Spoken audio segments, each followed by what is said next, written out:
हर हर महादेव। आपका दिन शुभ हो। हर हर महादेव। श्री शिवाय नमस्तुभ्यम। श्री पुराण पुरुषोत्तमाय नमः। श्री शिव महापुराण विद्येश्वर संहिता का अध्याय अग्नियज्ञ, देवयज्ञ, ब्रह्मयज्ञ आदि का वर्णन, भगवान शिव के द्वारा सातों बारों का निर्माण तथा उनमें देवाराधन से विभिन्न प्रकार के फलों की प्राप्ति का कथन। ऋषियों ने कहा, प्रभु अग्नियज्ञ, देवयज्ञ, ब्रह्मयज्ञ, गुरु पूजा तथा ब्रह्म तृप्ति का हमारे समक्ष क्रमशः वर्णन कीजिए। सूत जी बोले, महर्षियों, गृहस्थ पुरुष अग्नि में सायंकाल और प्रातःकाल जो चावल आदि द्रव्य की आहुति देता है, उसी को अग्नि यज्ञ कहते हैं। जो ब्रह्मचर्य आश्रम में स्थित है, उन ब्रह्मचारियों के लिए समिधा का आधान ही अग्नि यज्ञ है।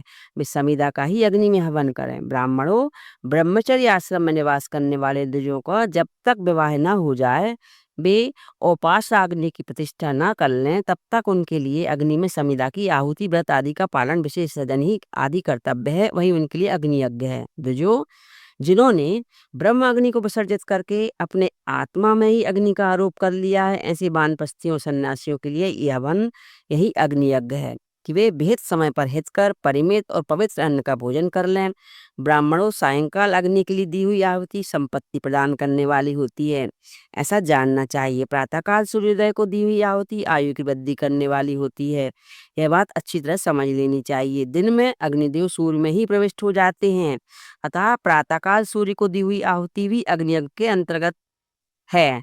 इस प्रकार यह अग्नियज्ञ का वर्णन किया गया है। इंद्र आदि समस्त देवताओं के उद्देश्य से अग्नि में जो आहुति दी जाती है, उसे देवयज्ञ समझना चाहिए। स्थालीपाक आदि यज्ञों को देवयज्ञ ही मानना चाहिए। लौकिक अग्नि में प्रतिष्ठित जो चूड़ाकरण आदि संस्कार निमित्त हवन कर्म हैं, उन्हें भी देवयज्ञ के ही अंतर्गत जानना चाहिए। अब ब्रह्मयज्ञ का वर्णन सुनो। द्विज को चाहिए कि वह देवताओं की तृप्ति के लिए निरंतर ब्रह्मयज्ञ करें। वेदों का जो नित्य अध्ययन स्वाध्याय होता है, उसी को ब्रह्मयज्ञ कहा गया है।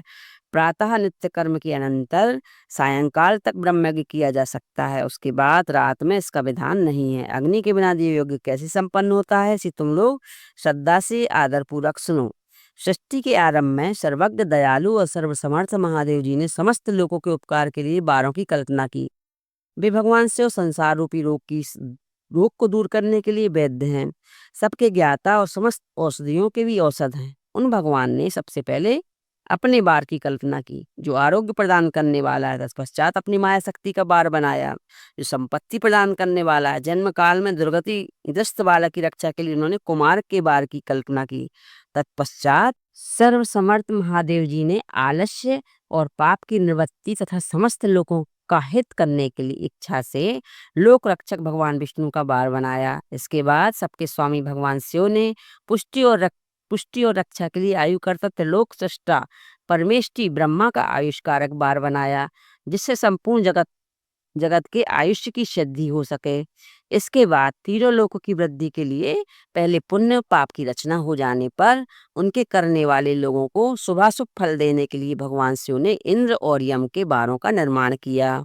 ये दोनों बार क्रमशः भोग देने वाले तथा लोगों को मृत्यु भय को दूर करने वाले हैं। इसके बाद सूर्य आदि 7 ग्रहों को, जो अपने स्वरूप भूत तथा प्राणियों के लिए सुख दुख के सूचक हैं, भगवान शिव ने उपयुक्त 7 बारों का स्वामी निश्चित किया। वे सब के सब ग्रह नक्षत्रों के ज्योतिर्मय मंडल में प्रतिष्ठित हैं। शिव के बार या दिन के स्वामी सूर्य हैं, शक्ति संबंधी बार के स्वामी सोम हैं, और कुमार संबंधी दिन के अधिपति मंगल हैं। विष्णुवार के स्वामी बुध हैं, ब्रह्मा जी के बार के अधिपति बृहस्पति हैं, इंद्रवार के स्वामी शुक्र और यमवार के स्वामी शनिश्चर हैं। अपने अपने बार में की हुई उन देवताओं की पूजा उनके अपने अपने फल की देने वाली होती है। सूर्य आरोग्य के, चंद्रमा संपत्ति के दाता हैं, मंगल व्याधियों का निवारण करते हैं, बुध पुष्टि करते हैं, बृहस्पति आयु की वृद्धि करते हैं, शुक्र भोग देते हैं और शनिश्चर मृत्यु का निवारण करते हैं। ये 7 वारों के क्रमशः फल बताए गए हैं, जो उन्होंने देवताओं की प्राप्ति से प्रीति से प्राप्त होते हैं। अन्य देवताओं को भी पूजा का फल देने वाले भगवान शिव ही हैं। देवताओं की प्रसन्नता के लिए पूजा की 5 प्रकार की ही पद्धति बनाई गई है। उन देवताओं के मंत्रों का जप यह पहला प्रकार है, उनके लिए होम करना दूसरा, दान करना तीसरा तथा तप करना चौथा प्रकार है। किसी वेदी पर प्रतिमा में अग्नि में अथवा ब्राह्मण के शरीर में आराध्य देवता की भावना करके 16 उपचारों से उनकी पूजा या आराधना करना पांचवा प्रकार है। इसमें पूजा के उत्तरोत्तर आधार श्रेष्ठ हैं। पूर्व के अभाव में उत्तरोत्तर आधार का अवलंबन करना चाहिए। दोनों नेत्रों तथा मस्तक के रोग में और कुष्ठ रोग की शांति के लिए भगवान सूर्य की पूजा करके ब्राह्मणों को भोजन करावें। तदनंतर एक दिन, एक मास, एक वर्ष अथवा 3 वर्ष तक लगातार ऐसा साधन करना चाहिए। इसके यदि प्रबल प्रारब्ध का निर्माण हो जाए तो रोग एवं जरा आदि रोगों का नाश हो जाता है। इष्ट देव के नाम मंत्रों का जप आदि साधनवार आदि के अनुसार फल देते हैं। रविवार को सूर्य देव के लिए, अन्य देवताओं के लिए तथा ब्राह्मणों के लिए विशिष्ट वस्तु अर्पित करें। यह साधन विशिष्ट फल देने वाला होता है तथा इसके द्वारा विशेष रूप से पापों की शांति होती है। सोमवार को विद्वान पुरुष संपत्ति की प्राप्ति के लिए लक्ष्मी आदि की पूजा करें तथा सपत्नीक ब्राह्मणों को घृत पक्व अन्न का भोजन कराएं। मंगलवार को रोगों की शांति के लिए काली आदि की पूजा करें तथा उड़द, मूंग एवं अरहर की दाल आदि से युक्त अन्न ब्राह्मणों को भोजन कराए। बुधवार को विद्वान पुरुष दधि युक्त अन्न से भगवान विष्णु का पूजन करें। ऐसा करने पर सदा पुत्र, मित्र और कलत्र आदि की पुष्टि होती है। जो दीर्घायु होने की इच्छा रखता हुआ गुरुवार को देवताओं की पुष्टि के लिए वस्त्र, यज्ञोपवीत तथा घृत मिश्रित खीर से यजन पूजन करें। भोगों की प्राप्ति के लिए शुक्रवार को एकाग्रचित्त होकर देवताओं का पूजन करें और ब्राह्मणों की तृप्ति के लिए षड्रस युक्त अन्न दें। इसी प्रकार स्त्रियों की प्रसन्नता के लिए सुंदर वस्त्र आदि का विधान करें। शनिश्चर अपमृत्यु का निवारण करने वाला है। उस दिन बुद्धिमान पुरुष रुद्र आदि की पूजा करें। तिल के होम से, दान से देवताओं को संतुष्ट करके ब्राह्मणों को तिल मिश्रित अन्न भोजन कराएं।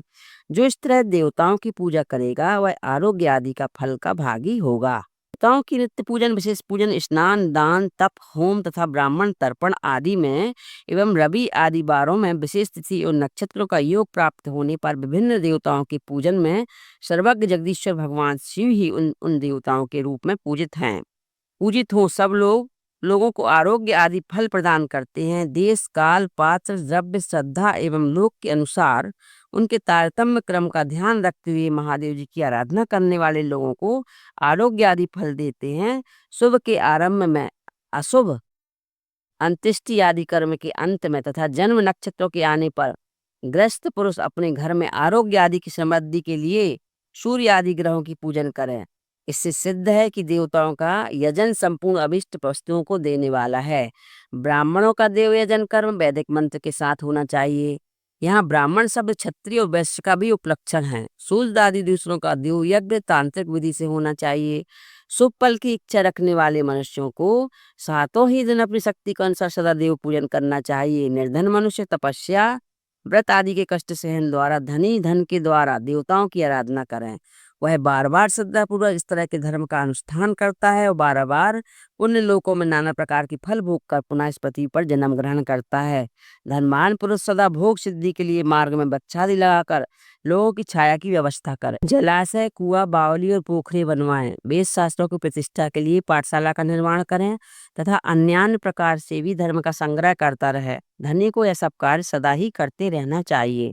समयानुसार पुण्य कर्णों के परिपाक से अंतःकरण शुद्ध होने पर ज्ञान की सिद्धि हो जाती है।